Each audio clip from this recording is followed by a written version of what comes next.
XIV, commonly referred to as the Sun King, would be crowned the King of France at the age of 5.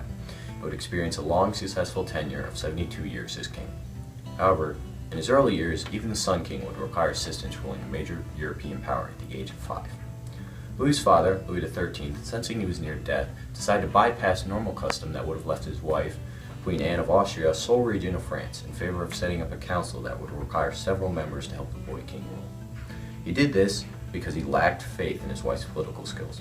To understand the Sun King's political philosophy, you first must understand two of the men that heavily influenced it. The council was led by two different men who would heavily influence Louis's political tendencies later in life. Cardinal Richelieu helped rule France during the reign of Louis XIII and was named to the council after the XIII's death. Richelieu, who was also a cardinal of the Catholic Church, was always loyal to France and had their best interest in mind before his faith. He had two main political philosophies: consolidate royal powers and crush domestic forces. He would do this by restraining the power of the French nobility and attempting to keep the Austro-Habsburg dynasty in check via the 30 Years' War. These ideals would live on after Richelieu's death, and Cardinal Mazarin would take them and then instill them in Louis XIII, who was rapidly coming of age. When Louis was finally ready to take the throne, he would say, "L'estate c'est moi," or "I am the state." Louis would go on to rule by the motto "Un roi, un loi, un foi," or one king, one law, one faith. Un roi, meaning one king, was that Louis decided that he was going to rule his country. He decided to rule it this way because after a long line of forgettable and weak kings, he decided that he was going to make a difference.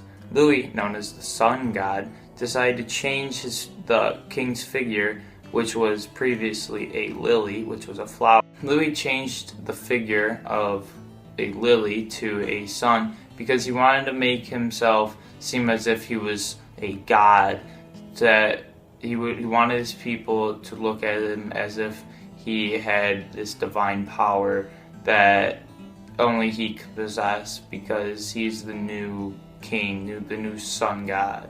As a result of the uprising from the nobles known as the Fronde, which took place from 1648 to 1653, Louis made it his mission to reduce the power of the nobles and punish them for going against himself and his family. The Fronde was an act from the nobles attempting to gain more control over the throne. Louis's family avoided being killed during the Fronde by fleeing Paris.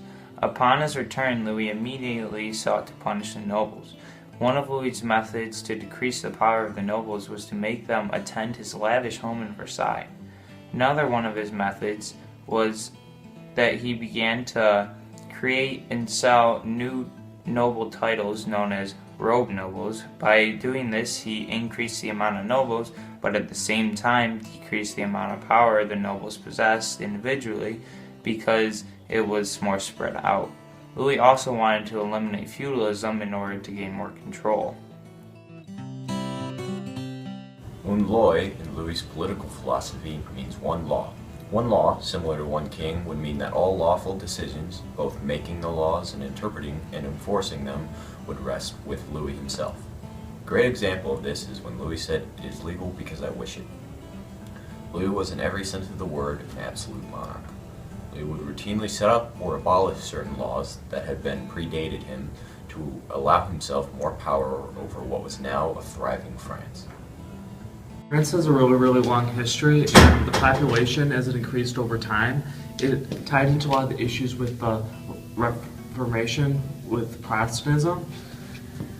For many years, the Catholic Church was really the only church in the whole entire Christian faith, and during that time period, and through the Protestant Reformation, people were increasingly questioning it, and places like Germany and England did shift away from the Catholic Church and become more and more Protestant, but France was different.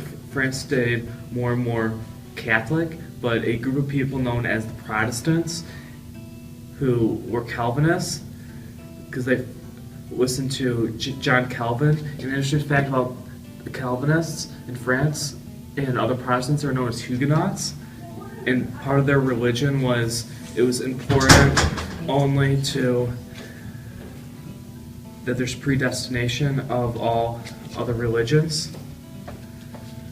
the when God would decide who goes to hell and who doesn't. The Huguenots were really important economically for France because a lot of them were artisans, craftspeople, and many were smart people who served in the military and overall contributed to any society. When Louis XIV sent soldiers to kick them out of homes and just expelled them from France because he thought the country would be stronger if it was all Catholic, and so to get rid of the Protestants in France. And when the Protestants in France kind of left, the Huguenots were widely effective in going to like Prussia, the British colonies, and England itself, and various other parts around the world. It worked against France and helped people like Frederick the Great build up an army and improve their society. And it would work against France because they lost a lot of the insight and a lot of the skills the Huguenots had.